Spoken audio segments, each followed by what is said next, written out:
हैदराबाद में मुमकिन बारिशों के पेश नज़र टाउन म्यूनसिपल कॉरपोरेशन मियां सरफराज के चेयरमैन मुस्तफ़ा बिलाल शेख मुतरफ हो गए।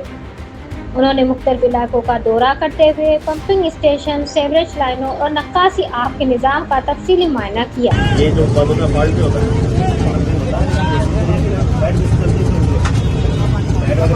इस दौरान तुलसीदा, इस्लामाबाद, फाटक और फकीर के पेड़ पंपिंग स्टेशन समेत दीगर अहम मकामात का जायजा लिया गया।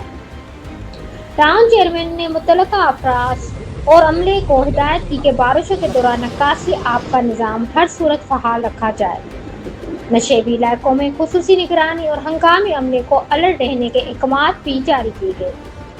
मुस्तफ़ा बिलाल शेख का कहना था कि अवाम को ऋण फराहम करना उनकी अव्वलीन तरजीह है और बारिशों के दौरान शहरियों को हर मुमकिन सहूलत फराहम की जाएगी। उन्होंने यकीन दिलाया कि टाउन इंतजामिया हर शिकायत और हंगामी सूरत हाल पर फौरी कार्रवाई के लिए मुकम्मल तौर पर तैयार रहें।